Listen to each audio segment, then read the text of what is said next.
সেগুলা পেঁয়াজ ভোনা। ওরে আল্লাহ রে, কি কয়?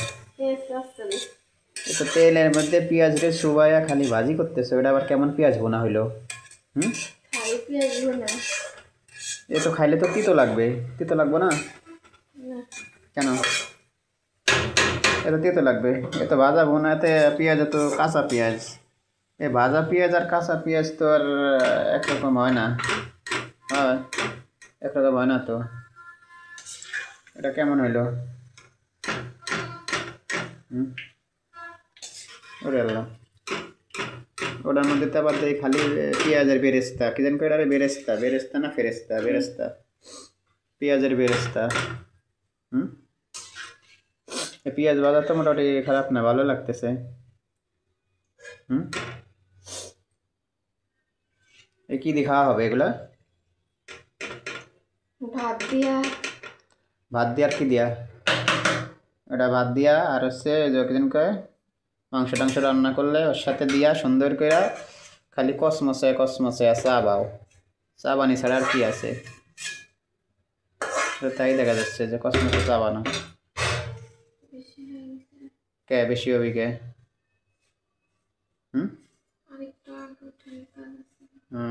তেলে হিট বেশি হয়েছে, তেলে যদি হিট কম হইতো তাহলে হইতো, তেলে এত হিট বেশি হওয়ার কারণে একটু বেশি হয়েছে সেটা আর কি। কাঁচাগুলা তো এভাবে চলতেছে, চলতে থাকুক। এগুলো কাঁচাগুলো আরও দিবা?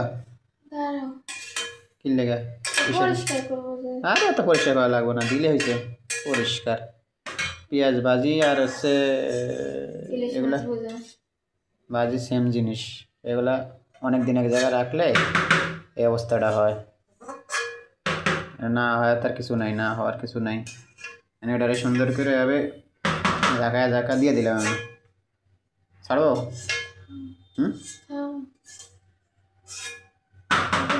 দিব, দিলাম। আও খ্যাচ খ্যাচ খ্যাচ করে উঠছে। কি জিনিস রে বাবা রে! এই তেলের মধ্যে যদি কারো হাত চুবায় রাখা যায় তাহলে তো একেবারে মাশাল্লাহ অবস্থা এমন হবে যা ধারণার বাইর।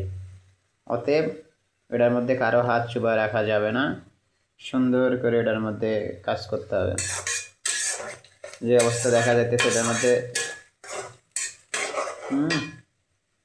টাটকা জিনিস রে, খালি খাও আর এভাবে রাখো। চকচকা জিনিস, খালি খাও আর এভাবে রাখো। কঠিন একটা জিনিস। ওয়াও, মজাই আলাদা।